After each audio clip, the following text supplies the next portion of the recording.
everyone. This is Joel from No Stranger to Horror. There was a slight audio issue at the beginning of this episode, and I didn't get to explain what the episode is about. Myself and my guests are discussing the Netflix series Brand New Cherry Flavor. It is a series adapted from the novel by Todd Grimson of the same name, and it's created by Nick Antosca and Lenore. With no further ado, I'll leave you with myself and my guests who I'll introduce. I enjoy the show, and there's a ton of spoilers, so I would recommend binging Brand New Cherry Flavor before listening. But either way, enjoy the show. Hi, I'm Joel H. Brewster, and I'm no stranger to horror. And this is a podcast where I talk about the big and the small of the genre, and hopefully change you from being a casual horror fan to a spooky film fanatic like myself. And with me today, I have my guest, Clare Wright, who is the mind behind the Instagram page Sunday Scaries. Hi, Clare. How are you doing today? Hi, Joel. Thank you so much for having me on the pod. Yeah, you're welcome. I was very excited to have you on here. We have some mutual friends in horror. I've been following you for a while, so I wanted to have you on eventually, and I'm happy today's the day. I know, me too. I'm so excited. I've only been on one other podcast. Shout out to Amber Hornblood Fire. So it's so exciting to go again. yeah, that's awesome. I love Amber's podcast, and I was happy to have her as a guest on my podcast, and now her podcast is like this absolutely awesome deep dive in a different way, and I really love it too. Yeah, it's so fun to see all the different avenues that people can go talking about horror. So it's exciting.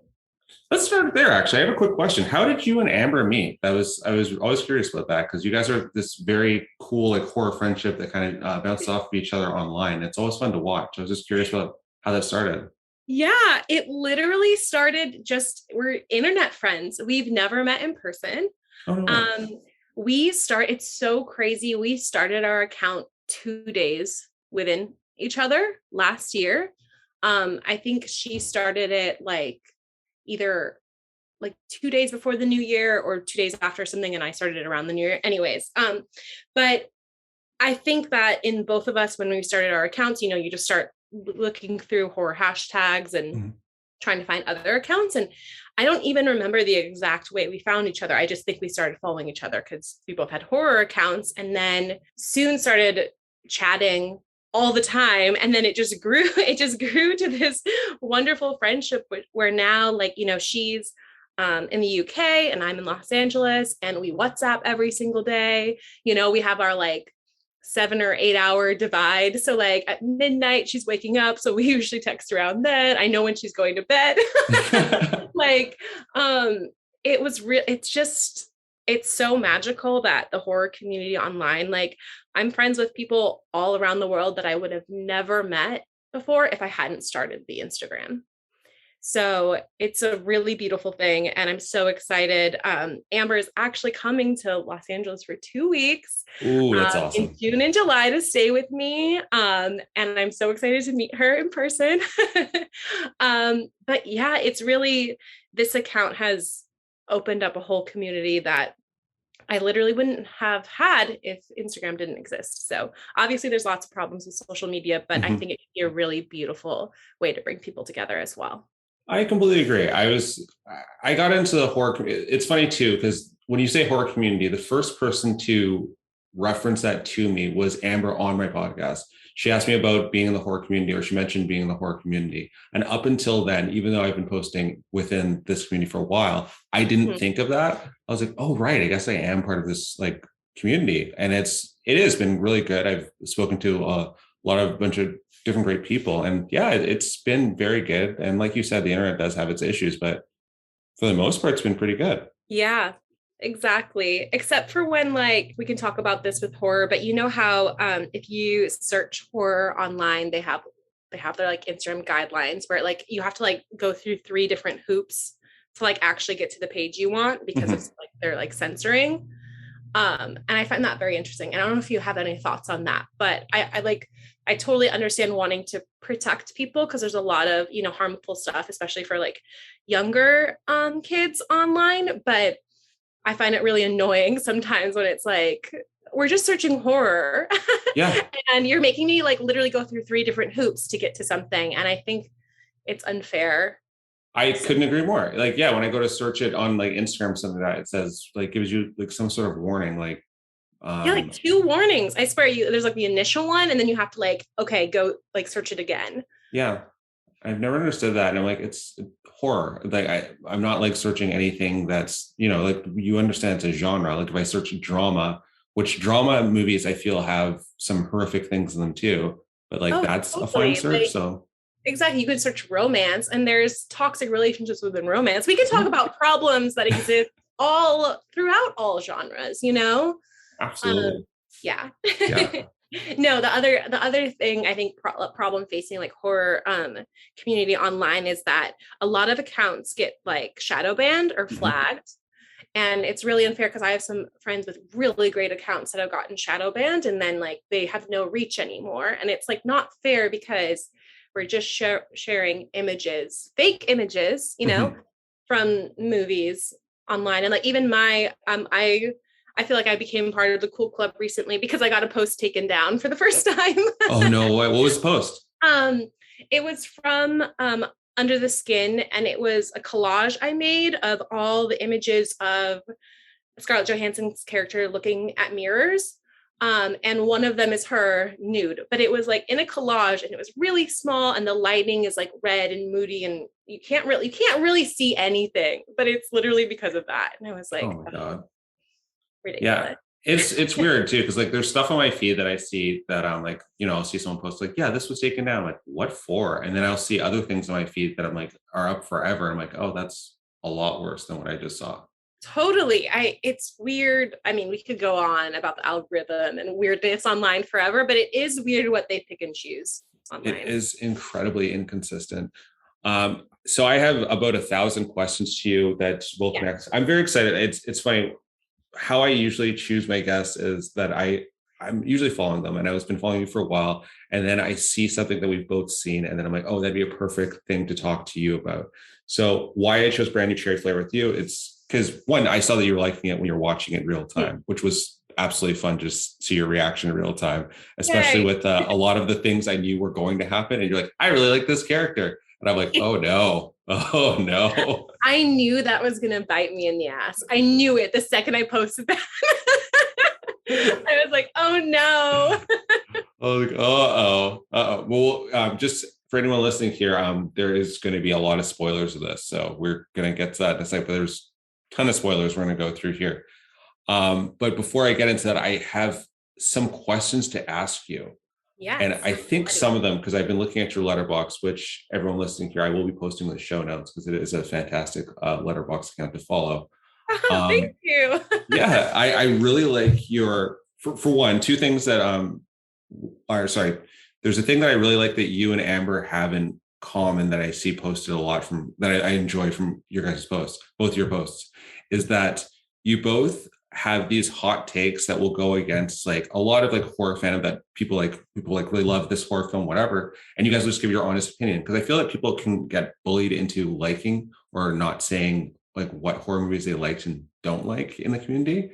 And I just kind of like that you and Amber just fearlessly always be like, no, this movie wasn't good. This movie, like, I really like this despite what people said. Yeah, I worry because here's the thing. I never want to ruin anyone's good time. You know what I mean? And so like I don't want to be a party pooper because like we can talk about a lot of these movies of last year and this year that people are raving about and I just was like, this is trash. But I want to say that I do love when a movie, even if I don't think it's good, does well in horror and people are having fun with it. You know what I mean? Like I don't Yep. want to take away anyone's fun, but sometimes I do have a little snappy something to say about I it. enjoy that. You recently disliked a movie I liked and I just slapped. I was like, that's awesome. I like to see like the differing opinions on it. The movie was Better Watch Out. I liked your Okay. I liked your take on it though, because I was like, yeah, also fair.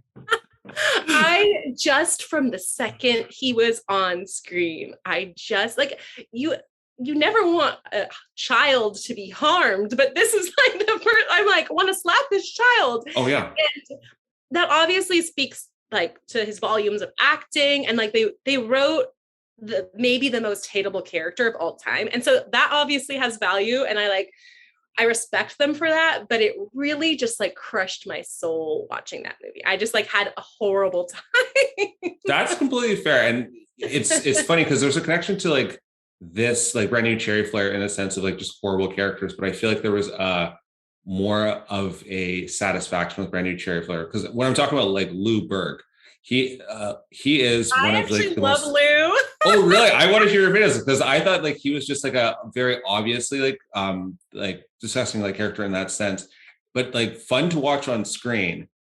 Well, Um, that's that's my thing too. I love, like, I think a character is so well written when you hate them so much, but you also love them so much. Like that dichotomy, like you love to hate them and you hate to love them. And I think that's when villains are like at their best because like for me, for Better Watch Out, like I just genuinely hated him. He made my skin crawl. I was not having a good time with him. But like Lou, I like watching Lou. Like, yeah, he's awful, but he's awful in a bumbling idiot way that also is kind of charming because he's such a bumbling idiot. And like, it's just fun to watch him. and I feel that with Lou by the end of the show as well, the admitting of why he kind of self-destructed his life with like the curse and everything, of just because he felt small that one time. That admitting meant so much to me as showing that for the character because I like not a justification for him, but more of a I love that they actually put that character through all that hell and then he just admitted it's like, oh, because you made me feel small that one time. Get it, say it, say it, and then we get it finally at the end. I love that. Yeah, it was a fun ride with him. I do want to like go back to your letterbox for just one quick second here because I have found out something about you from looking through your letterbox. This is just like researching for this podcast, and I found this fun. Which side do you think you'd sway more towards with horror? Do you think you're more of a modern horror person, or do you think you are more of a classic horror person? Because I think I have the answer. Okay, well, I'm like, damn, I should have studied my Letterboxd. So my initial gut reaction and what I think I've always felt a little bit more connected to is classic horror. However, I will say I've been watching a lot more modern horror and trying to catch up on horror because a little like background with me is I'm like a late in life horror fan. I've probably been a horror fan for the last like 10 years, maybe even a little bit less. I was just a scaredy cat growing up. And I think I realized this, I was just babying myself. Like I thought I would be scared by something, so I wouldn't watch it. And then as I started getting into it, I was like, wait, I can handle so much. But I think I just had this notion that I was scared, so I wouldn't watch things. But my family is always like, we're like not a spooky family, but we love Halloween, and like spooky things have always been from when I was little. Like we were the house that would like scare kids. You know what I mean? Like we like we like spooky things. So it's always been there. I think I didn't have enough faith in my scary movie watching ability. But anyway, so I am a later in life horror fan. So in the 2000s, I wasn't really watching what was, or I guess I'm saying 2000s, like probably like 2004 to 2014 probably is like the area when I wasn't really watching a ton of things coming out at that time. And so I've been trying to catch up on all of those. And I'm being really like, I'm being really surprised and pleased by a lot more modern horror than I think I would have thought. Cause I am a classic gal, I think. That's a really long-winded answer. No. That's kind of the answer I thought you were going to give. So I actually have the number here. So of your 5-star reviews that you've given here, and this was like quick math I did here, not to. Like, no, I love really this. I want someone to study my Letterboxd. It's fun. So you have 8 5-star reviews for classic horror films. Do you know what those 8 movies are? I'm sure you know what the movies are, but I was like wondering if you can just guess from your like own. Okay. I'm like trying to think. Yeah, I'm sorry I didn't tell you there was a quiz. No, this is so fun. Is Texas Chainsaw Massacre on there? Yes. Suspiria? Yes. I don't know if I put Jaws on there, but Jaws is like, that's a perfect film in my opinion. Like one of the Get Out is also, but that's modern horror. But I think Get Out and Jaws are like perfect films. Okay. On my Letterboxd. Oh my gosh, I'm so sorry. Like my mind is no worries. I can tell you. Yeah, can you tell me? Yeah, and they're like all-time classics. So Evil Dead. Oh yeah. Birds, Jaws, Psycho, Halloween, Suspiria, Black Christmas, and Texas Chainsaw Massacre. Yeah. I got Letterboxd maybe 2 years ago, started using it for a little bit, and then I fell off. And now, as of 2022, I'm consistently doing it. So there's a lot I haven't updated. I just want to say. Oh yeah, I definitely bet there is. I need to start a Letterboxd account. Once I was going through yours, I think I went through yours and someone else's, and I was like, I definitely need to get on there and start You my own should. one. It is really, really fun. Yeah. And then I put this in like the middle category because the 90s movie. Scream was on another 5-star one for you. Yes. And then for your modern is so diverse for the 5 stars that you gave out. And I really, your whole letterbox is so truly diverse that I just was like, I could do a whole episode of just this, but we'll get back to the show in a second. I love it. Your 5 stars, you put Get Out, What We Do in the Shadows, and Creep 1. Yes. Creep 1 really surprised me. I actually watched it for the first time when I did Found Footage Month in January. And I absolutely loved it. I couldn't believe that I was just watching it for the first time. It was just perfect to me, like goofy, but like really unsettling and scary, and really just like a really great way to use found footage. I agree. Yeah. And another thing we have a connection on this one too is that we both kind of agree with that Creep 2 just did not hit the mark as hard. I know there are diehard Creep 2 fans out there. Yeah. And it fell short for me. However, I will say like the introduction, I forget what her name is in the movie, but I like her character a lot. I think it's fun to have a woman in there in the mix. But yeah, there was just something about, I think the first one feels more authentic and a little bit more found footagey, whereas the second one feels a little bit maybe overproduced. I don't want to say overproduced, but maybe it just didn't have that genuine authenticity that I felt the first one had. I agree. I feel like the second one was really more aware of its success of the first one. And the first one kind of just felt like it was just kind of throwing stuff out there to see what worked. And they were just making the film they really wanted to make. So I enjoyed that. I felt like the second one directly felt like it was like, oh, here's the things that people said didn't work. Like, here's the things that we need to add to make it better. That's what the internet kind of said, because it was such a cult hit that I feel like the second one kind of felt like it was more done for the audience, as opposed to the first one just being kind of put out there as like a piece of found footage art, in my opinion.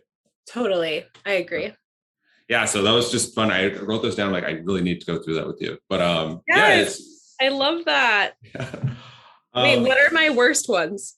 I didn't write those down, what your worst ones. I saw a Better Watch Out was like 1 star. You actually, an interesting one that you did recently, a review that you did recently for and this goes back to what I was saying before about like your fearlessness against like the movies that are hyped up, is X, that you gave it 3.5 stars, I think it was. 2.5 maybe even. 2.5 maybe, yeah. Oh man, I've been like so nervous to talk about this one because people are really loving it. It just fell so flat for me.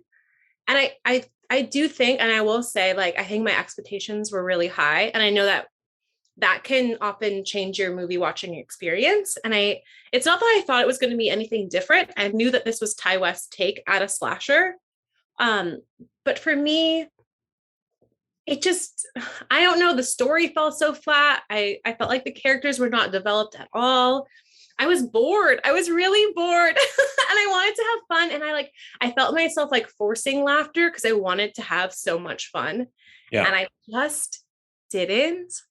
And I think also because it is 70, it's like an homage to 70s. And obviously I love 70s horror so much. I loved House of the Devil. So like, I think that is fantastic. And I guess House of the Devil to me felt very authentic in its 70s take, whereas this really felt like a modern movie trying to be a 70s movie. And I guess it didn't feel genuine in my opinion, but I don't want to ruin people's good times. No, it really did have like this A24 take on things. And it was like it definitely did. I also had problems with its tone. I didn't understand if things were supposed to be serious or funny or campy. I think it was missing a lot of the camp factor that I think we all love and associate with 70s horror. And I was really confused. There's like that landslide scene people are really loving, but I just thought was so awful. I was like, it made me like cringe in like a bad way. I was like, are we like, I don't know. Like the film made it feel like it was supposed to be like a serious moment that we were all like with these characters, but I thought, I guess I just I didn't get some parts of it. It was like, I personally enjoyed it, but like, I can see completely where you're coming from. And it was a lot of it that really, that I found interesting was like the first hour, I think it is, there's no killing. I think it's the first hour. I want to say it's like a very, very long time to like you get the first death. And usually with that, I'm like, oh, like you've set up tension. There wasn't anything really even scary for the first hour, which was interesting. I thought that I was like, even like as a slasher, like you set up an hour worth of tension at least, and then it's like, oh, but I felt like it would just went like a whole hour in with like nothing really scary. But you don't also establish the characters, which was interesting. Like it was just like you didn't do either of those things. It was just a move. Like, do you know what I mean? It was just nothing really happened. One thing happened, I think, was like the alligator, like seeing where Mia Goth's character swimming in the water with the alligator. I think that's the only somewhat scary moment that happens in that first hour. And that didn't even do it for me. I was like, I didn't come for a creature feature. Yeah, I didn't expect that at all. I was like, oh, okay. Yes, thank you for bringing that. I've texted this to people immediately after. I was like, how do you have a horror movie with no tension building? There was no tension building. Like even that shot with the nail, like the camera's placed immediately in front of the nail. He's walking forward. We know what's going to happen. Like it happens. Okay. Like it's not like, what's the movie that uses a nail really well? Quiet Place? Not Quiet Place. Ready or Not. Right. She's like, you see the nail when she falls down that kind of like well or like trap door thing. And there's like dead bodies in there. So you kind of forget about the nail. She's like freaking out. The ladder that she's trying to use is like rickety when she's coming up, and she has a bullet hole in her hand. And as the ladder's breaking, she like reaches her hand, like quick grab over the side and the nail. And then you remember the nail immediately and the nail goes through the hole and it's amazing. And like, that's like, yeah, we built the tension with one nail. Whereas this, I just was like, you showed us the nail and we knew he was going to walk on it right away. I guess that's just like a perfect example of what I felt like the movie gave us everything that we were going to see right before it happened, for me anyways. Yeah, I can agree with that. It's a style over substance thing. I think with a lot of things that happen from A24 though, I feel like it's a style over substance thing in a lot of times. And that's honestly normally I've said this, like I'm really attracted to visual storytelling. A story can have basically no plot, but if the visual story is amazing, I'm like for it. I love Giallos, and no hate to them, but often the plot's not really there, but like, wow, are you taking us on this visual journey?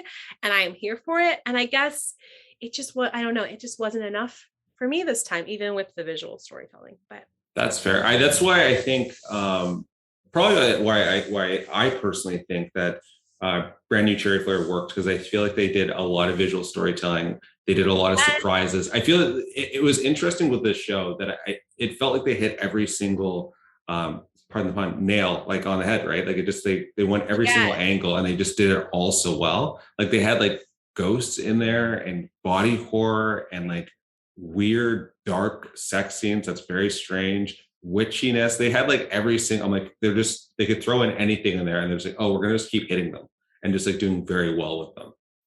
Yes. So I recently described this to someone as if Videodrome and Twin Peaks had a neo-noir baby drenched in Argento lighting mixed with witchcraft.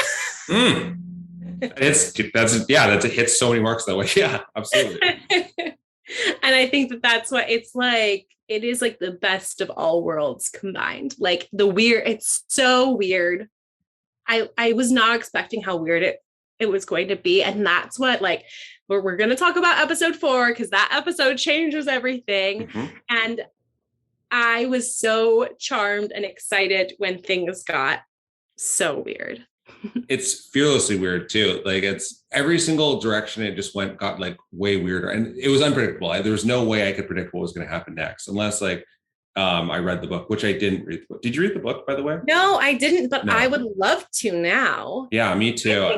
Because it just seems like this was such a strange thing. I did read that one thing that wasn't in the book that I thought was one of the strangest things in the show was the vomiting of the cats. Really? Yeah, that wasn't in the book, and it was just to show a connection between the two, between Lisa's character and the jaguar. Wow, I love that. I think vomiting cats is amazing. Me too. I actually have a direct quote here from the co-creator, Nick Antosca. I really hope he doesn't listen to this and hear how badly I'm pronouncing his name. But he described the show, and this was in a Vulture article. He described the show as very cat-like. It's spiteful, kind of vicious, but also very funny. And if you died while watching, it would eat you. Yes, and sexy, because cats are usually, feline things are usually kind of sexy. That's very true. So I would have that, but yeah. Yeah, I thought that really kind of felt like that show. It is one of those shows that if I fell asleep while watching it on there, you know what I mean? Like, this is the show that if I was watching a movie, when you're watching a movie and then the in the movie the character falls asleep and the ghost comes out of the screen to grab the character, whatever. This show feels like it has that energy. It feels like one of the ghosts from the show or Boro would come out of the TV to just get you. Oh, absolutely. They're waiting for your moment of weakness. Yeah. And there's so many things that happened to Lou throughout the show, or even Lisa throughout the show, that were very, the torture they kind of went through for vengeance was one of those things. It's like the saying, if you getting vengeance on someone is like putting poison in both cups, or I'm butchering that saying, but it kind of showed that way, that it was a double-edged sword, that everything that Lisa went through to get the vengeance on Lou for stealing the movie, she suffered greatly throughout the series too. Absolutely. And again, I think that's why I love this show's characters so much, because there's dichotomy in all of them. Like, even Lisa as our lead, she's done some really bad things too. Mm-hmm. And she is not always making the smartest decisions as our lead girl, but yet I love that because it shows how vulnerable we all can be. Mm-hmm. And I was rooting for her the whole time, but we all know, that she's made a lot of poor decisions, and it's nice in a way to see her go through some of this pain, because it's also a lesson, right? Like, they're all learning lessons. Yeah. About this whole thing. And isn't that life? Don't we use our pain and our tragedies and our mistakes to grow and move on and get better? And I think it's a really cool character arc for everyone involved. I completely agree. I really think that everyone just did really learn something throughout the show, which was fun to watch. There were a handful, or 3 off the top of my head, really sad deaths. So I thought that 3 characters in the series that were very, because let me just start by saying, a series of great supporting characters. There was wonderful supporting characters. The character writing is so full and brilliant, and you really it's a big cast, and you get to know every single character so well. Do you have a favorite outside of Lisa? Let's just say outside of Lisa, Boro, and Lou, do you have a favorite side character? Yeah, Roy. Oh no. Roy is what a king, what a gentleman, what an all-star. Roy gets thrown into the craziest situation of his life, and he just rolls with it. He's never weirded out. He steps up to the bat time and time again. And Roy is my favorite.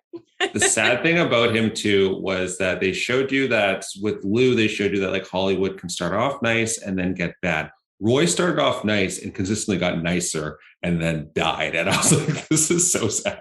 It was so heartbreaking for me. It really was.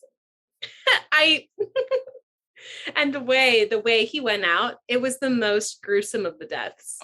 Hands down. It was especially for a love interest, especially for a male love interest too in horror, because horror is historically very bad to the women love interest, but to a male love interest that went throughout the whole series too. Yeah, he went out very, very gruesomely. It was brutal. Yeah. When I rewatched it, I didn't. I remembered he died. I was like, oh yeah, he dies, but I couldn't remember exactly how he died. Somehow, I could not remember exactly how he died. And then when I watched it, I'm like, oh yeah, right, very badly. Very badly. They did him so dirty. But Yeah. like I get it. I honestly get it because this is not a fairy tale ending. I Mhm. totally get it. But yeah, that one hurt. Code's death hurt too because I really liked him throughout the whole series too. Code hurt in a different way. Like Code made me, yeah, really, really sad because poor Code, they're just like him and Lisa's dynamic, I think is really interesting from their past. Mhm. And he just like he wants to help her so much, but he can see she's on this destructive path. And you really feel for him. And I think they place you in Code's shoes a lot, and that's what makes it the death even worse because you completely see where Code is at in his life and his connection with Lisa. Mhm. So that one, yeah, that one was really sad death. And then finally, another sad death. I thought Christine's death was really sad because I feel like they kind of set her up as originally you're like, oh, this is gonna be the jealous girlfriend trope, and then she just turned out to be really awesome throughout the show, like She a was really good so friend to Lisa. cool. I know exactly. She had that same Roy energy where she was just like, she's not questioning anything. She's just gonna do it, and she's like being a really great supporter and non-judgmental.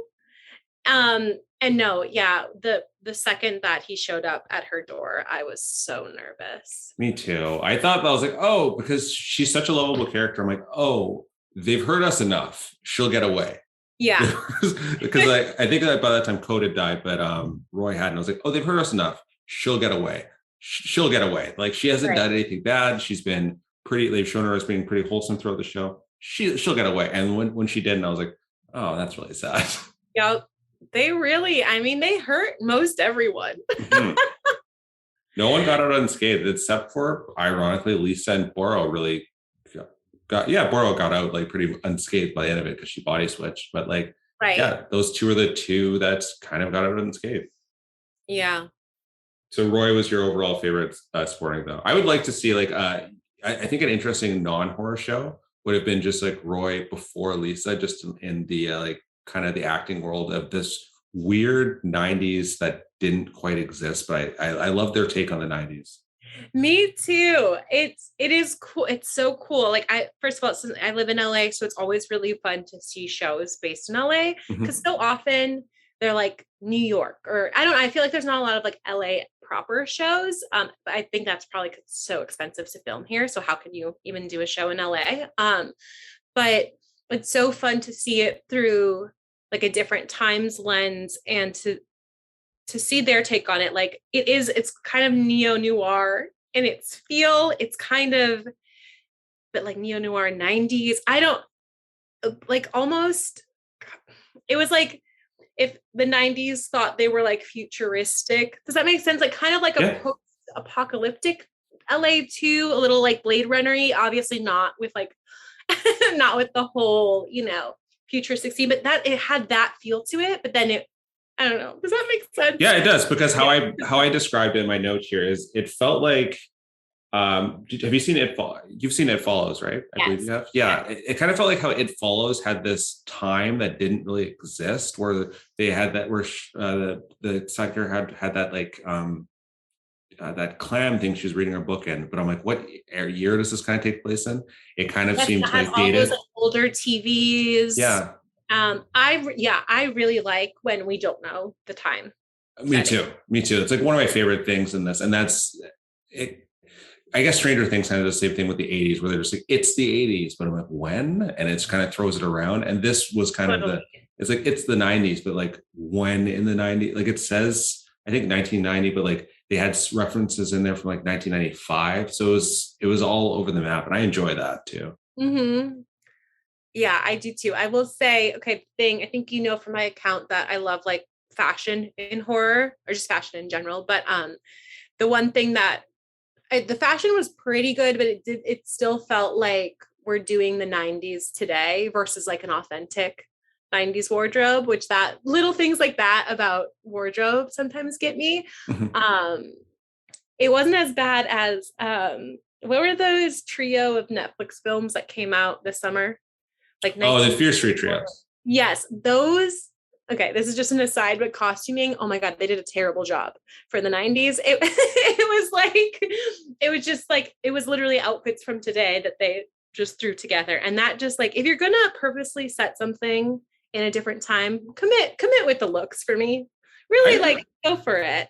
Brand New Cherry Flavor did it better, but I still noticed like it was like newer pieces. And maybe, I mean, I guess I could be wrong. I don't know. I don't want to trash any of costume designers because I think what they do is amazing work. But I do wish that it felt a little bit more authentic in that way. But you know. Yeah, I can agree, because what happens when with Brand New Cherry Flavor and Fear Street or any of these movies, that this is my one thing that happens to me, because I'm not as into fashion as you are, but what happens with me as a viewer is that when I see something and like the style doesn't quite match, my mind instantly just goes to, even though it's the 90s, like, oh, why isn't someone like using their cell phone for something? Because I forget what timeline it is, because without the very authentic clothing, I look at things like, oh, why don't they just call someone like using their cell phone? Why don't they just do that? Then I'm like, oh, right, It's supposed to take place in this time. Right. And that's why, like, I really want people to value costume design and makeup more, because it really is so instrumental with telling the visual story and being able to set up us as the viewer into any given environment. And so I think it's a really important aspect of film that I want people to talk about more and value more. What's your favorite modern horror costume design? Do you have one? Ooh, oh my gosh. That is so fun. I can do classic too. You can just do classic. You can do your favorite. Yeah, I have. I'm so sorry that I just love classic No so much. problem. But so Suspiria is, I talk about Suspiria all the time. It's my number one horror movie. Mm-hmm. And the fashion in that, I mean, the fashion in any 70s Italian giallos is just unmatched. I think 70s style is the coolest. And that first shot of Susie Bannion walking out of the airport in her white on white outfit with her scarf, and then there's all these cool Italian women walking behind her, framed the image. That like first shot just got me, and I was like hooked forever. But I love a lot of, like, Scream is fantastic, costuming wise. I love like things, this is not necessarily horror, but like Witches of Eastwick or Practical Magic. These are all, I guess I really love 90s costuming a lot. Right. I think it's so fantastic. I mean, modern, I know that there are modern ones that I love. Do you own any horror memorabilia? Being in LA, I know that you get to go to some horror places. Do you actually own like anything horror fashion or horror memorabilia? I do. I own, so I'm starting to get more horror clothes. I don't always like know how to style them. This seems like the silliest question, but I sometimes feel like awkward in a t-shirt. I don't know. This is so silly, really? But I love all of the designs from Studio House Designs, and what's the other? There's a few really great horror design brands right now. And so I've been like building up a collection of tees. I don't really have like any posters or anything. I'm big, like I have a lot of Halloween decorations, but for me, they like only come out in October, and then I leave them up through November, and then it's like Christmas decorations. But I think it's so cool when people are decked out in horror. But for me, it's, especially for the Halloween decorations, it's so like, I'm such a sentimental person that it's like so fun to open them and like rediscover what I have. And it feels very special to put them out just at a certain time of year. But I have like a Ghostface Geeky Tiki mug that is, I Amazing. Love. Other than that, I would love to get like a Suspiria artwork. There are a lot of different like artists and prints, because that is my favorite, and I think it would be really lovely to have a really cool print of that up. That's really cool. Yeah. So would you say like fashion's like your number one place in horror? Would that be like that's your thing that you're like, if they nail the fashion, then the rest of the movie can be okay, or is that like really? I'm just wondering if that's your just like main area in horror that you love the most. Yeah, I think it is a really big area for me. Mhm.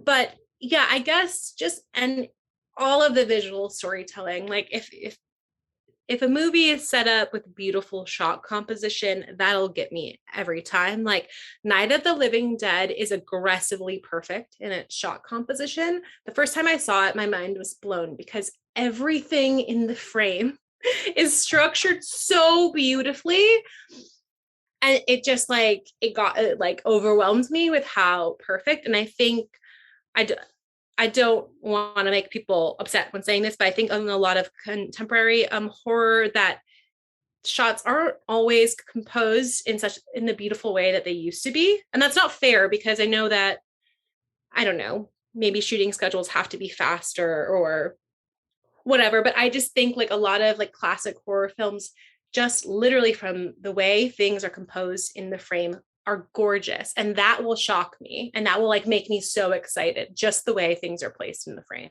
That makes sense for some of these pics that I saw in your letterbox, like Mandy. Mandy, okay, there we go. Here's a modern horror that I think the fashion is great in that it's so kooky and perfect, and like those motorcycle costumes are really scary to me. Mm-hmm. Those motorcycle men really freak me out. And the makeup is so amazing. And oh God, I loved Mandy so much. I know that there are like people who really like the first half and then aren't into the second, but I mean, I think the first half is gorgeous and beautiful, but I honestly really liked when things got bonkers. I felt it's like it's the perfect Nick Cage film. Like Oh, sure. no one else could be it. And I feel like I know, like I even me, like I think Nick Cage can be too much a lot of the time, but I was like, it's literally like it's his character's motivation. Like Mhm. it works so well here. Like, wouldn't you go bonkers too? Like, wouldn't you be? Yeah, Mandy is gorgeous. I love a good revenge flick. That's why like this show works so well for me. I love a good like revenge story. Or I like the good ending with comeuppance. Like, you know what I mean? Where like the Yes. villain gets, I think that always just nails, which, sorry if I'm just bouncing around here of your different movies here. No, it's Brings up great. another movie that I know you recently saw that has hype, but seemed to deliver on the hype. Do you know which movie I want to bring up? That did deliver on the hype. Oh, are we talking Fresh? Yes, we are. How could I Yes. not bring up Fresh with you? You've been talking about it. I think, yeah, you were the one. I think you were the reason I actually ended up watching it. I was like, okay, I gotta see this because you were posting about it quite a bit when it first came out. I'm like, all right, I need to see this. Like, it's getting like a lot of hype for like the horror accounts they follow. Like, you really liked it. Like, I really need to see this. Yes. Oh, Fresh. Oh my gosh. It has my whole heart. So, like, is Fresh the best horror film of all time? No, I think I gave it a 4. Like, I'm not saying that it's like this groundbreaking masterpiece of a film, but it, what it did for me, it did so well. And I think this is going back to expectations. I think Mhm. they were really smart with their marketing. I think that the trailer only came out like 3 weeks to a month before it, which is really genius. So they didn't have like a ton of buildup. The trailer was very like, you didn't, I could kind of tell the direction they were going in it. I think they also gave like a different cut of the trailer, and then they kind of gave more things away. They did a new poster with the hand, and I was like, you didn't need to do that. Like Mhm. that's giving things super away. But I think if you were of the audience who watched it the first weekend it came out, were going into it pretty blind and with zero expectations. And I think that is what made that group of people who watched it that weekend like fall in love with it, because it was so unexpected. And especially I think for like a Hulu film, I think for a lot of streaming services, you don't always expect them to push the boundaries. And I think that's why Brand New Cherry Flavor is so amazing, because it's like, this is a Netflix Yep. show that is doing all of these really bonkers, almost Cronenbergy things. How cool is that? You know, it was so refreshing. And that's not fair, because there are pretty great shows on Netflix. Like Squid Game really pushes it. So it's not really fair for me to assume that, but I just No, I know think what that you mean though. It's interesting with Fresh that one of my favorite things about that, and like you said about going in kind of blind, because I went in rather blind. I saw that you liked it, and I saw some other accounts liked it, and I was like, okay, I don't want to look into it too much more. So I Yeah. enjoyed that the first, I want to say it was a 20-minute opening scene or It's like something like 30 that. minutes. Yeah, it was deep 30 in minutes. there. And I loved that. I was like, this is like a long Genius. opening scene. Before the like credits came out, I was like, okay, this is absolutely one of the coolest opening scenes I've ever seen for that way. I was like, this is going on for like a long time. And like, yeah, it was a really cool like date movie that way. Up until, it was like a romantic comedy up until until it Yes. wasn't. I think that that is so, that is such an amazing way to introduce a film, Mhm. and change our expectations. Because there are some people who hadn't seen anything about it and literally just put it on because they thought it was like a rom-com. And I think that's genius. And I love that, like going into it completely blind and it just changing up. I I think that's why I love it, has my heart so much, because it gives me the things that I love of a rom-com, and then it gives me all the things that I love about horror. Like stylistically, it's shot so beautifully. Like the colors in that movie are so gorgeous. The set design is impeccable. I don't know the set designer's name right now, but I know Mimi Cave, the director, was posting the set designer like for like a week every day was posting a different set that they designed and describing it and like their motivations behind it. And that was really cool to learn about. Like Steve's house is phenomenal. Mhm. And again, like all these things in the visual story, they help so much to tell the actual story, because we know just from looking at Steve's house, like how wealthy he is, the things that he's immaculate in his cleanliness. He likes really nice things. It's just like all of that are so important and crucial Yeah, for and the what you're saying movie. with the house too, it really ties into his character, right? Like it was like the clinical like precision of like how everything in this house was like flawless too, which I But kind he of has like. like great taste, Mhm. Yeah, Pardon the pun, but his tastes are very elevated and elegant, and he's into the finer things in life. And um yeah, so I think like that was amazing. I mean, we just need to talk about Steve, Mhm. my new problematic horror crush. Very problematic, but we love him. Sebastian Stan is just such a joy to watch. I And I love think him in that, everything. yeah, he just like, he really commits. He really, really commits. And for Steve, it just like, this again, like, this is when, for me, villains are so effective, when you like love them, but you also know it's problematic to love them. Yeah. He's just like so fun to watch. Like, even after he has, okay, spoiler alerts for anyone, after he has taken her butt, Mhm. and she's like lying there, and I think, I don't know who he is doing surgery on, but he comes in, he brings her, an old fashioned, he flops down on the floor. He's like, oh, it's been a really busy work day. Like that just little moment, like he delivers those lines so well. And it just like cracks me up. Yeah, Um, he was so unhinged in such like a way that I was like, you're so like unhinged, but like in a way that's just so charming and not like so creepy that I'm like, why am I like somewhat like, oh, I hope he gets away. Like, why would I hope that he gets away? I know. He's so charming. Like the film itself is so charming, and that seems so weird to talk about this subject, but it does it in such a way that is so fun and so enjoyable, and love all the characters, love the girls at the end. Everything was just so fun to watch them do. Noah is genius, and I love watching her mind work. Um, their chemistry is so brilliant. Yeah. Um, yeah, so I just think it really gave me, I felt like there had been a lot of horror films that had come out that kind of just missed the mark for me. And this one just gave me exactly what I wanted. And it just made me feel so happy.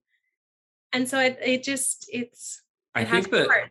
what I like about it too is that I feel like once like when you're like us, right? We've seen a bunch of horror movies and we're not like, we've seen a lot of like gore and something like that, like a lot of disgust and everything like that. We still can enjoy it. But I felt like with Fresh, it was enough that I had suggested to kind of get someone to be a horror fan. Do you know what I mean? Exactly. I think it's a really good intro horror film. Yes. Yes. Yes, I think the gore could have been pushed. I think that Me too. it could be more for sure. I do know that like I read that Mimi Cave was kind of squeamish and not normally a horror gal, but she read the screenplay, which was written by a woman as well, and she loved it. And she was like, this is a story that needs to be told. And I think that's really cool. I think that I like that. I just want more people to watch horror movies. And so I think this is the perfect movie to get people excited about horror who maybe never would have been. And I really hope that it encourages Hulu to do more horror.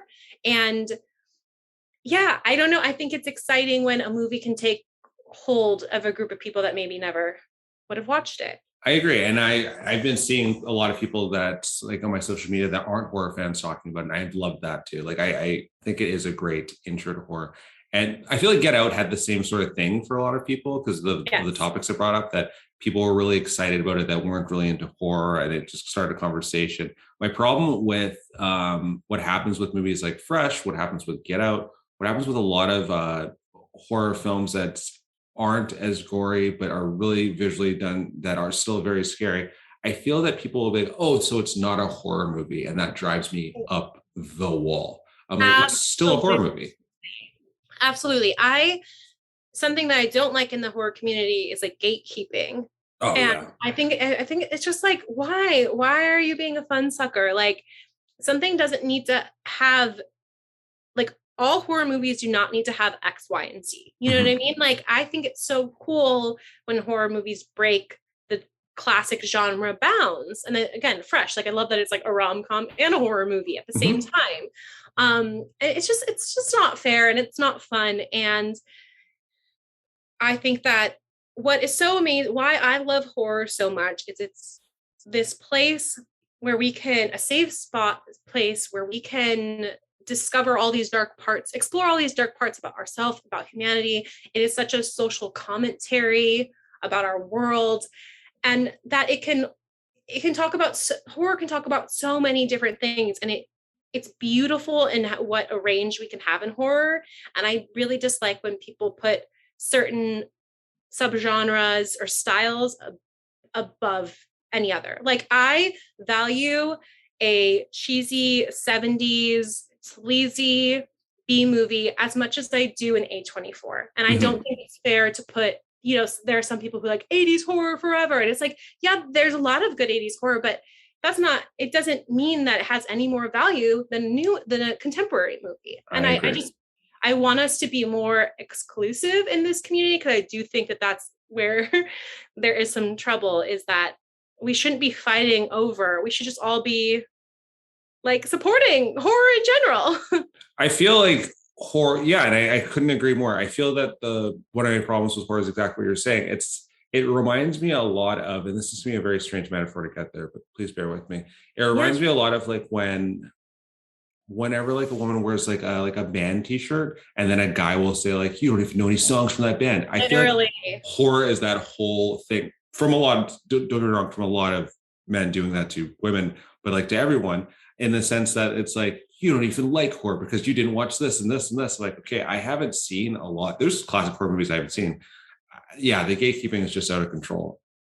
It is. It's the reason why for so long, like, I didn't openly identify as a horror girl or like a horror movie lover, because I felt like I didn't fit in.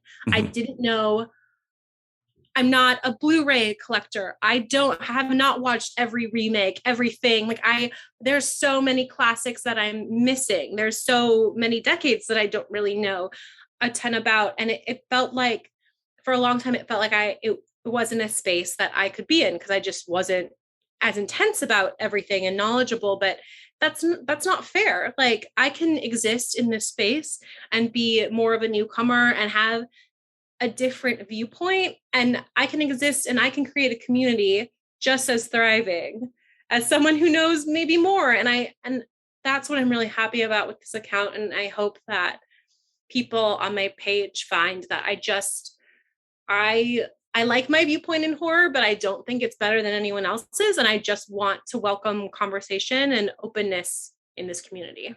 I love that. And I feel like as a person that does follow your page, I feel like that's very Very apt. I do find that way. I do find that about your following your page. I don't feel that in any way are you like gatekeeping, or even like when you say you don't like a horror film, I don't feel like you're saying, I don't like this movie. And if you like it, you're stupid. You're just like, oh, I didn't personally like it, but like whatever. And I feel that like there's a lot of other like horror fans, not necessarily in the community that I'm part of, but like feel like there is horror fans that are like, if you like this horror movie, then you're dumb. And I'm like, well, what? And I feel like Right. that's a huge problem with gatekeeping. And what bothers me about that the most is that I'm seeing it with a lot of other genres. Like let's use sci-fi or superhero movies, for example, where Yeah. it's like they get mad if like the slightest things change. But horror was supposed to be the one where it's like it doesn't matter what the person looks like or who the person directed it looks like, as long as it like kind of delivers in one way or another. Is then it's like it's one of us. It's a cool like thing that we can all love. And I feel that now like you hear of a story where it's like, oh, this horror film has like feminist undertones. This horror film was like a social commentary, and people are getting mad. I'm like, this was never. Well, like it's a newer thing that it's really starting to be weird about gatekeeping too. It is. And that just brings up a really good point that I do want to talk about in horror. And obviously in our world, like sexism within any space, but it's troubling to me because I feel like the negative things that I do see in the horror community often come from men talking to women about women's opinions. And that sucks. I'm going to say it sucks so hard. And I know a friend of mine had posted like her top 10 women directed horror films, and she got the nastiest comments, Oh, horrible, degrading comments. And it like, it is, it just, but it gives more case to our point that like things still aren't exclusive. And it's even worse for, filmmakers of color and other minorities. Like it sucks that, things are changing and I'm so happy about it. And like spaces are getting more inclusive, but we still have these issues. And I want people to like open their minds and realize that horror has always been the space for people who don't fit in, mm-hmm.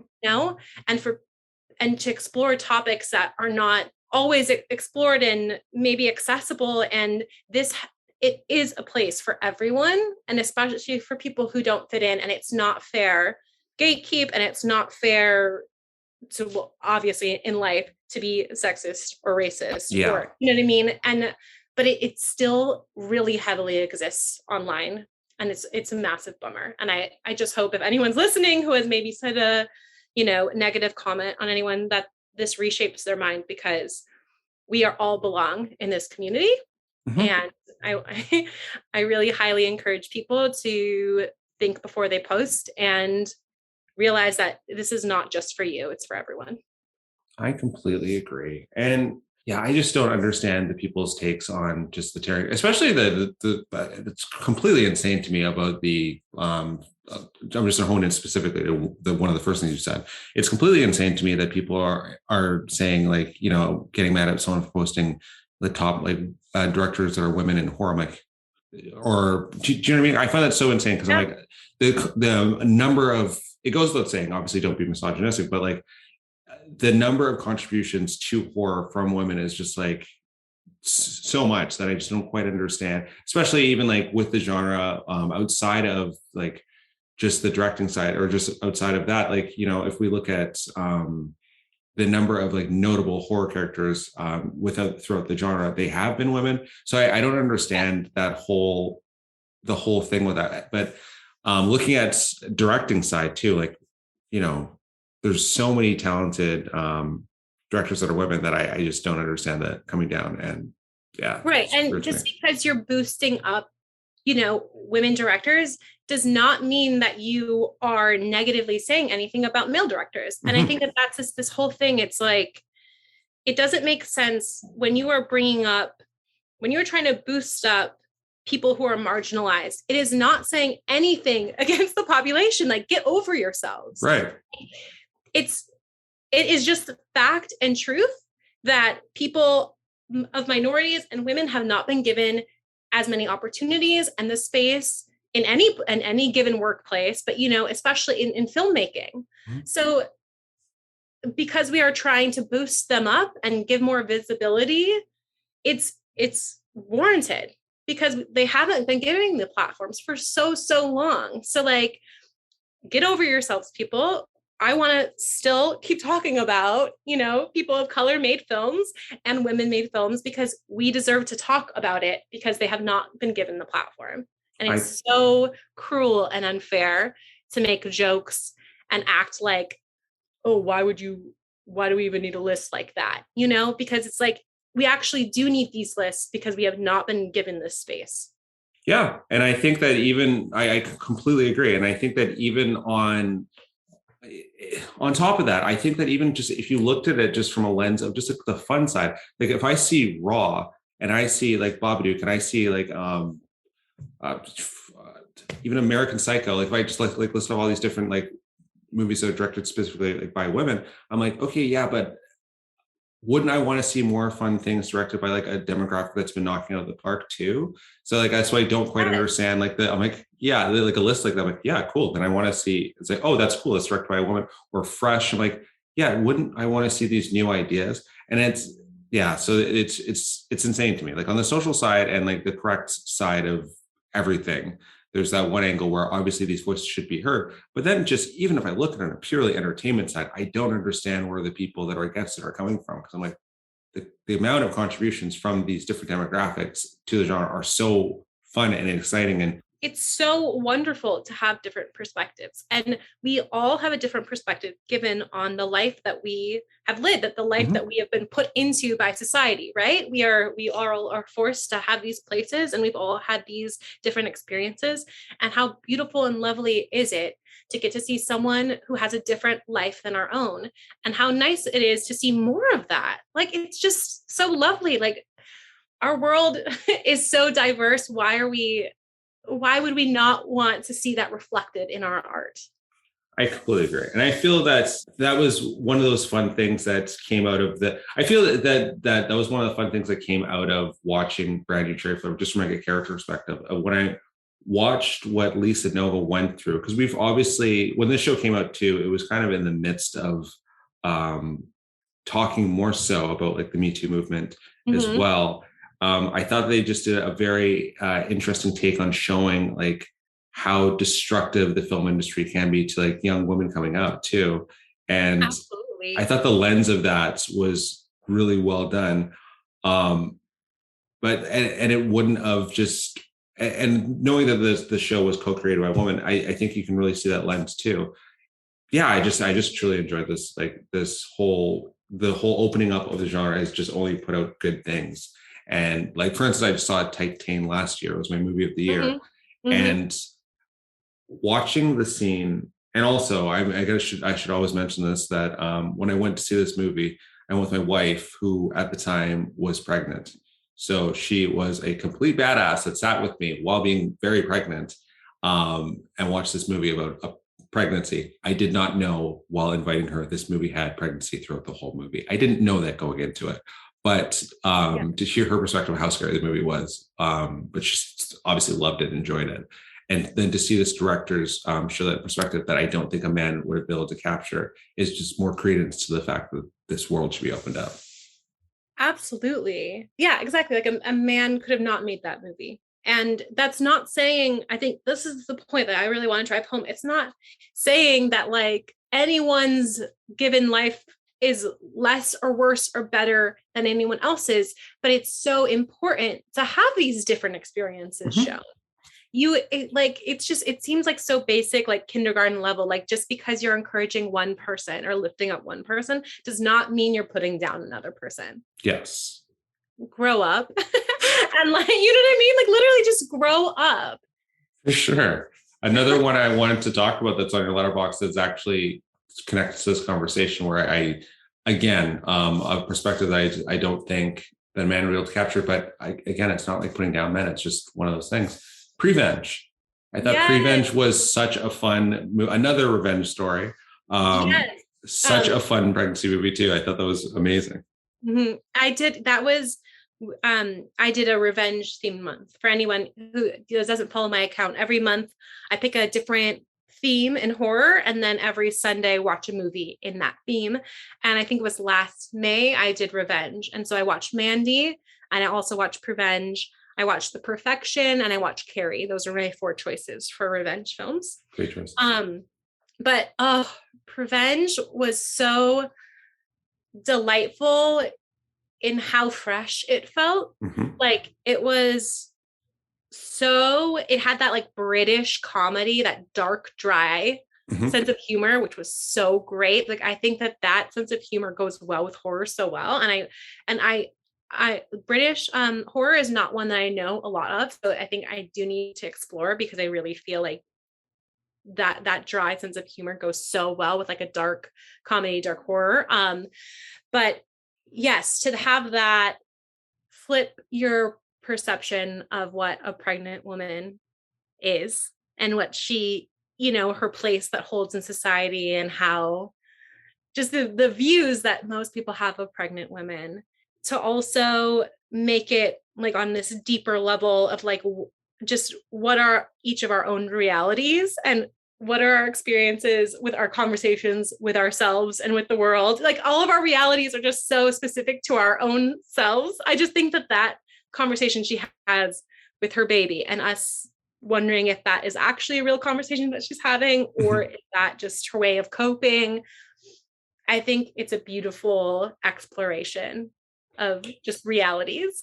I thought so too. And I just thought that, find out that Alice Lowe was 8 months pregnant while directing that movie too. And she kind of put it out as a somewhat of a fuck you to not being hired while pregnant. I was like, this is going to be a hyperbolic statement. I just thought that if you put those factors in with how the movie delivered, it being both, or as being like having scary moments, being campy, being funny, having interesting side characters, showing like a pregnant woman on screen that wasn't just like this glowing angel too. Like she showed like evil, she showed good, she showed vulnerability. I thought that sex life, thank God. Like people think that pregnant women just have to be chaste and can't be sexy or have sexual desire. Like, thank God. Like we can see that.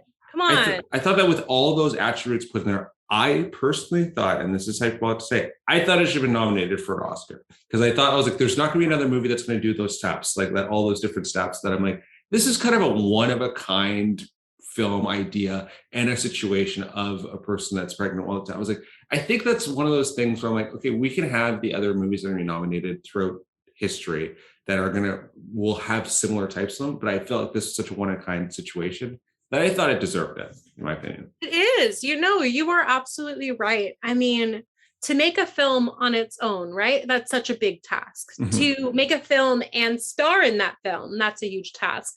And then you add that you're 8 months pregnant. I'm sorry, like that is such a physical, mental toll on a person already in itself. And then to add all of that, wow, like, and to literally have her character's perspective, or at least physical state mirror the own directors, like it is really unique experience. Yeah, that's why I thought, like, with those things, I'm like, okay, like, that'd be like the quiet. So I can't even think of an equivalent of that. That'd be like James Cameron making the Titanic on a boat that's like gonna hit an iceberg. Like I gotta finish it before it's this iceberg. Like, do you know what I mean? It just like I felt like what if the movie ran longer? Because she can't like stop suddenly. I think she did like have birth after the movie. Like, anyways, but like I just felt like there was just such a time limit of things, as well as how well the story was crafted and how neatly it was crafted. It's an hour and 28 minutes. I feel like that everything about this like hit the nail, that I'm surprised it deserved more recognition. But if it wasn't in the horror genre, I feel that it would have got more recognition, which is a problem. Right. No, I totally agree. This is not a horror movie, but just it ties into what you're saying. It's still to this day the best film I've ever seen. It's called Jeanne Dielman. It's by Chantal Akerman, who is, I forget where she's from in Europe right now. But anyways, there's a lot to say about that movie, but we're not going to dive into it because it's not horror. But one thing that's noticeable when you watch it is it's a lower camera position than most films. And people had asked her about that. And she's like, well, I'm a woman, I'm shorter. This is just where the camera works for me. And that, when I learned about that, when I was in film school, that blew my mind, because one, it does work as a kind of stylistic choice, but it's just literally, you're seeing this movie through this woman's lens, literally, because she is a shorter woman. And so often those positions in film have been to men, and men, obviously we all range in height, whatever, but have typically, is more in the past, I think, have been taller or whatever. I don't know the history of height, but it's just, she just like was like, this isn't something groundbreaking. This is literally just where the camera is placed. And it's my viewpoint. And I was just like, that like blew my mind, because I was like, wow, this is a feminist film, even to that point, because it's literally just her viewpoint. And how crazy is that? I like that. Like the actual art of how it's shot was actually like a feminist statement too, which on top of like, and that even to the question of that, right, like comes through like a male lens of asking such a question, which I like that. What was the film called? It's called Jeanne Dielman. That's her name, Jeanne. So it's Jeanne, and then Dielman's her last name, Dielman. And then the full title is like her address, because if you're ready to watch something that's unlike anything you've ever watched before, it's 3.5 hours long. It's in French. Essentially, nothing happens. Like, I don't want to give anything away, but it's like a religious experience. I got to see it at my favorite theater that Tarantino owns, the New Bev, for the first time in over a decade. I saw it in film school, and then this is my first time watching, and it literally hit the same. It's unlike anything I've ever seen. And I highly encourage, if you have the time and the patience for it, and you have to have an open heart to it, because it's a very different film experience, but it is the best film I've ever seen. I will definitely put it in the show notes. I now really want to check it out. You're really selling it to me. While you were talking, I also did like look up. She's because you said you weren't positive where she's from. She's Belgian. Belgian, yes. Yeah. Thank you. I didn't want to like just make a blanket statement, but yeah, she is Belgian. And she has a huge shout out to Chantal Ackerman. She is an amazing filmmaker with a huge body of work. And if you're open to trying non-horror, she is a really cool filmmaker to check out. Oh, you had me at Feminist Perspective. I was already in. So yeah, I definitely will check that out. That sounds really awesome. Yeah. We've been talking here for a bit here, but I don't want to let you go without us deep diving into a couple of things that went into the season here. So what were some of your favorite body horror moments that went into the show? Okay, let's talk episode 4. Let's get into it. Okay, that is the moment when like I knew I was like obsessed. Like 1 through 3 were good. Obviously, I watched 4 episodes in one day. So like obviously I was enjoying myself, but like the minute we take this turn, I was like, I'm ready for whatever to happen. I'm here for this ride. So in the show, Boro has a tie with Lisa, right? Mm-hmm. Yeah. Sorry. That Lisa vomits these kittens throughout the whole show, and it's really funny and gross. And I'm just explaining this for. Oh yeah, no, I like this. Go on, please. Okay, yes. So Boro and Lisa have this tie. Lisa's been vomiting these kittens. It's really gross. It's really funny. And at one point, Lisa is so fed up. She's like, and no more vomiting kittens. I'm like, stomps off. And Boro is like, okay, no more vomiting kittens. And then we see, like in the next scene, Lisa is with this character, Roy. And I forget if she's having so much pain that they stop at a motel or they're already at the motel, but she's having this stomach pain, and she locks herself into the bathroom. She's like holding her stomach. She pulls up her shirt, and we see a hole start to we see a hole start to emerge in her stomach, and then it soon becomes clear that it is a vagina on her stomach, and she births a cat that way. And it's like, you're watching it and you're like, wait, what? And then you literally hear the line in your head from Boro, okay, no more vomiting kittens. And it's so funny and gross and weird and hilarious and like just so unexpected. And so that's like that already, like I think I had posted on my story just when that happened, and it was before anything happened further. And I was already like hooked, excited for this like change. And then we proceed to have a sex scene with this stomach vagina with Roy. And I want to say that, like, yes, it's strange. It's like, it's a strange concept, but what this show does so well is it's kind of a sexy scene. I'm not gonna lie about it. Like, they do this strange, weird body horror thing in a sexy way, and I give them so much props and respect for it. I would just like love to be a fly on the wall when they were actually like planning or reading the script or planning out that scene, and someone had to see that for the first time, and they're just like, "What? Sorry, what's going to happen?" Like everything about that, the actors was like, "This is the most bonkers thing." Because when I was watching that episode too, I was like, "We are just off the rails at this point, I guess." Like we are just going. I have no idea what's going to happen next. Episode 4 was it for me too. Also amazing how you set up that scene. You just really resold me on rewatching it. I want to watch it for the third time now. I want to watch it again too. But yeah, that they really did make a strangely erotic and disgusting body horror sex scene that was just so weird. So weird. Yes. And obviously, like, I want to say there's nothing gross about a vagina. That's not what we're saying. It's just obviously like, you know, when one magically appears in the middle of your stomach area and then you see a slimy cat birth out of it, obviously you're thrown off. And then to have this sex scene that, you know, is not a typical sex scene, but to have, like, this is why I loved Roy. This is like sold me on Roy, is that he just goes along with it and he gets really into it. And they're having a great sexy time together. And he's not questioning any of it. He's just down to make sure Lisa's having a good time. And then the next morning or whatever, when they wake up, I love that, like, it's that classic moment, like in a rom-com, when like the guy leaves and usually like says something awkward or whatever. But his line is, "That was cool." I love it. Roy, you king. Like, you are the best man. he was, and I loved that as a love interest in the show. Like, she paid him very little mind for so much of the show, and he just pursued her to no end out of just more of a fascination than like a straight up just love, like, or just thinking she's hot. He just was so fascinated and just enthralled by her, just her being her, and I enjoyed that too. Exactly. We can all just be so lucky to have a Roy love us.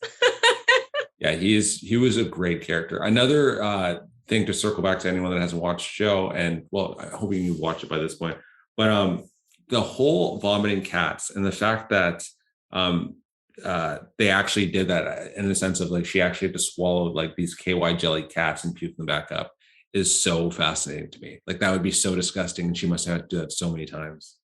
Wait, you're serious? Yeah, she actually had to vomit those cats out. I'm sorry, I revealed that really weirdly. Yeah, they put KY jelly cats in her mouth and she vomited them back out. Like these dolls that were KY jelly, and then she vomited them back out. Stop! Oh my god, I thought that was totally. Oh my god, that's amazing. Doesn't it make it better? Like I heard that. My mind is actually blown right now. Yeah, that's like how many times she must have had to do that. So many times. Oh my god, I'm a person who hates throwing up. Like, it's like the worst thing to me. So that I can't. Oh my god, that's absolutely insane, and I love it. I know. I feel like she should have gotten all the awards for that too. Like, what? No one else puking cats on TV. Yeah. Wait. What? Oh my god, that's insane. That's like along the level of when I found out that Tony Todd actually had live bees in his mouth in Candyman. Yeah, that's insane to me too. Are you serious?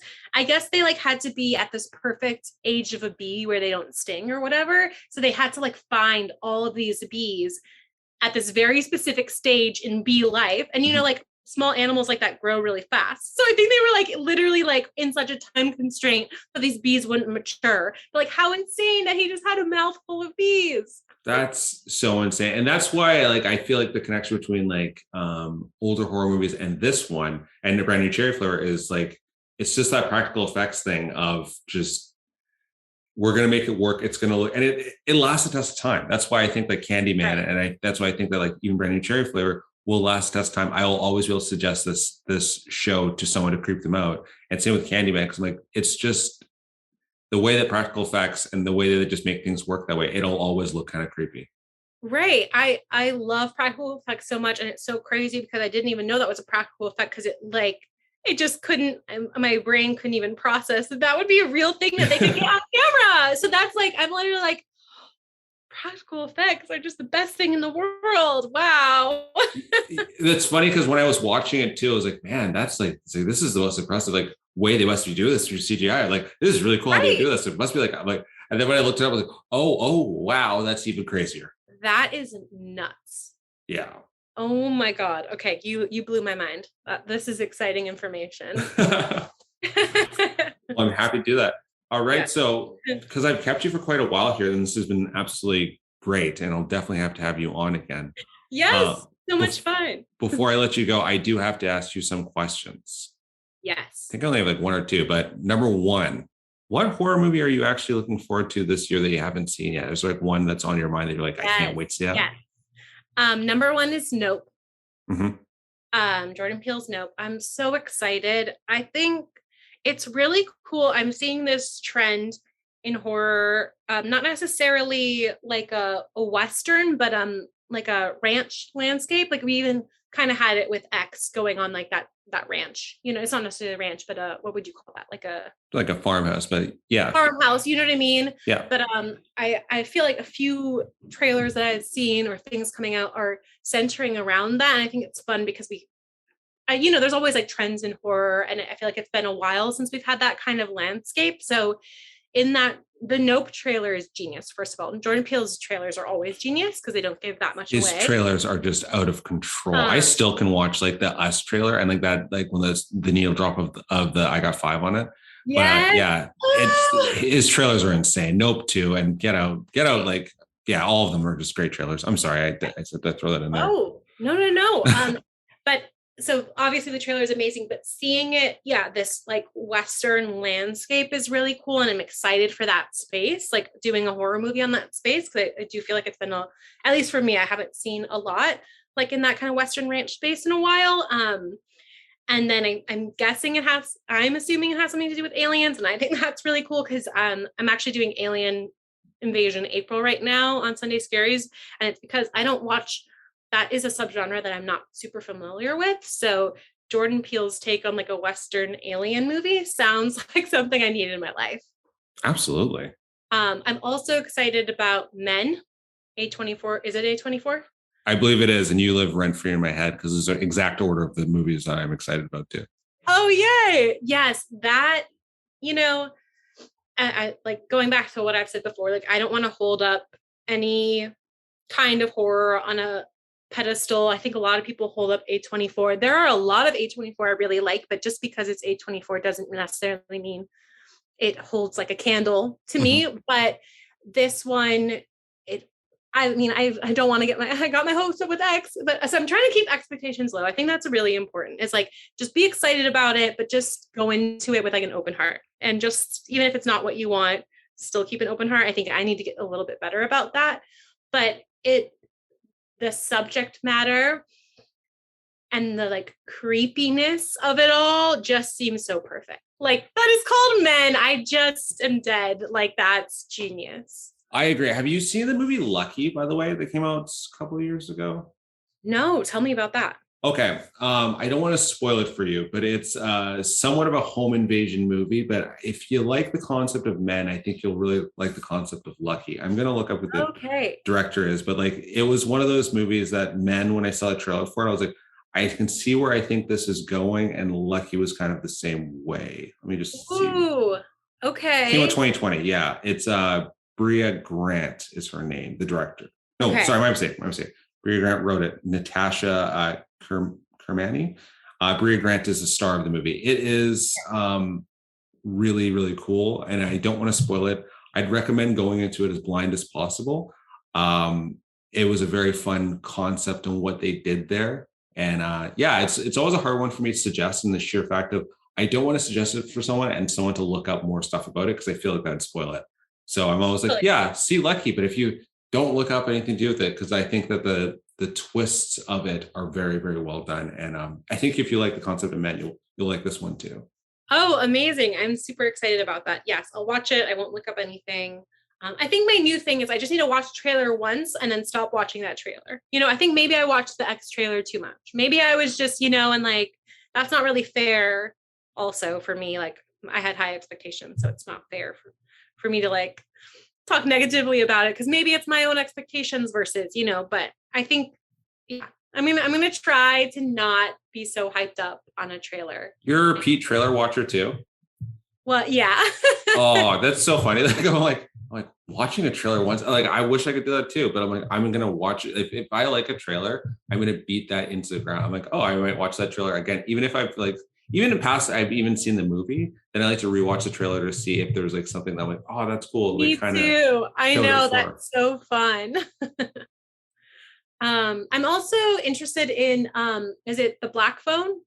Is it yes the phone? Yeah. The problem with that one, if you've seen the trailer for that, I feel like that trailer gave away the whole movie. Totally. Yeah. Totally. Is it Kiefer Sutherland? Ethan Hawke. Ethan Hawke. Okay. Yeah. Sorry. See, I'm really bad at names. Okay. That's hilarious to mix up those two. Ethan Hawke. Okay, just in that mask is intriguing enough for me. Like that's like okay, that's a really good mask. I do love like obviously like horror slashers. The masks are aplenty, but it's really fun to see one that does creep you out a lot. And that one, like, if I were walking on a street at night and I saw someone in that mask, I would be very terrified. Oh, and the reveal of the mask in the trailer too, like the magician thing was really creepy. Have you had a mask month yet? No, that's a really good idea. A mask month. Oh, I love that because there's a lot of really cool ones. What is that Canadian one that everyone loves? I haven't seen. It was like ice skating. I don't think it's about ice skating. Canadian one with ice skating.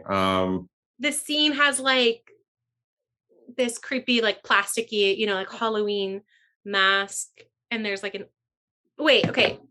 Okay, I know it's on my Letterboxd list to watch. Yeah, we're literally not getting off this podcast till we find out what ice skating Canadian movie this is. I need to find out that movie. I'm like, what? I don't think it's an ice skating movie. There's just this scene where they're like on an ice rink outside that I've seen like posted like that image a lot.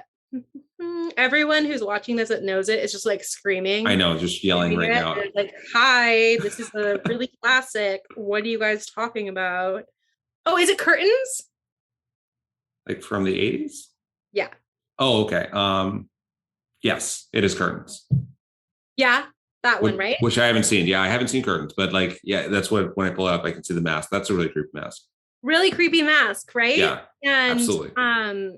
I know it's like, I think it's kind of cheesy, but like people love it. Like I think it's like a great midnight movie to watch with an audience, at least that's what I've gained from just like seeing images online and the way that people talk about it. So I would love to watch Curtains. Yeah, I definitely want to see that too. Yeah. Yeah, I'm excited to see it. If you do a mask month, I'd be very excited. Because have you had like not to like just like keep suggesting shows to you here. Have you had a more of a fashion based month, like killers, like kind of outfits? No, I haven't. That's really, I should do that. That's a really good idea. I feel like, yeah, your choice on that, like that month would be amazing too. That's a really, really good idea. Oh, that's fun. This is giving me a lot of really fun ideas. Yeah, I usually do Horror Fashion Friday. I've been slacking the last few Fridays. But you know what? We've got to be kind to ourselves. For sure. Posting is a lot of work. But there's like so many good ones that I've done over the year for Horror Fashion Friday that I haven't programmed. So that's a really good idea. And that also would open up a range of different kinds of films too, which would be fun because there's a lot of really cool, like European horror in the 70s just has amazing fashion. And there's so many that I haven't seen. So that'd be really cool. Yeah, there's definitely some very iconic looks from horror. Yes. Like, across the board. Yeah, absolutely. Oh. All right, Claire. Before I let you go here, where can we find you online? Yes, at Sunday Scaries on Instagram. It's Sunday with 2 Y's. So Sunday Y Scaries. And that's it for right now. I don't have Twitter. I technically have a TikTok, but I haven't posted on it. I'm debating. Like, I know that I hear that there's a really fun horror community on TikTok. It just seems like a lot of work. I haven't really been able to get the hang of it either, to be honest with you. But it seems like there is, but like I have not been able to get the hang of TikTok either. So I fully get that. I do think it's like a fun way to do like listicles. And I do think that like I could do a whole horror fashion Friday like thing with visuals, which like are like in videos, which I think would be really cool. But we'll see if I can get motivation this summer. That's like our goal. Or like your favorite like horror like looks and everything like that. Like with if you did like that with like a bunch of like different like horror music. I feel like because you're such a visual person, that your TikTok would be, not to put pressure on you to make a TikTok. I just think that'd be like a fire TikTok because I think it's a combination. People have said that, and I think I'm like, this is exciting that people say that, and I think it's like anything. Like it's overwhelming before you start doing it, and then the minute you get into the rhythm, it becomes less. It's just like taking an initial jump to start anything new is scary, right? So I think I just need to do it. I just need to make one. It doesn't need to be perfect because I think it's like, oh, well, I really have to make this like perfect. I have to be a perfect editor. I need to like make this look amazing. But I think I just need to do it and then see what happens. Okay, this is good. Okay, I'm going to make a commitment to you right now that I'm going to at least try one and see where that goes. I will follow you instantly. I will go follow you like right now after TikTok's available. Amazing. Claire, thank you so much for coming on the show. You are welcome back anytime to talk about any movie. This is such a pleasure. I've been a fan of you for a while, so this is awesome. Oh, thank you so much. This is so awesome. I'm so happy to have met you online. Seriously, like the friendships that I have made through this horror account have really just brought so much joy to my life. And I'm so happy to know you. And thank you so much for having me. You're very welcome. Everyone that's listening, you can find me at West Coast Strange on Facebook, as well as Instagram, and as well as the website at West Coast Strange for social media, and then for my website, www.westcoaststrange.com. And it's been another episode. And again, Claire, thank you. And I'll talk to you soon. Thank you so much. All right, bye. Bye.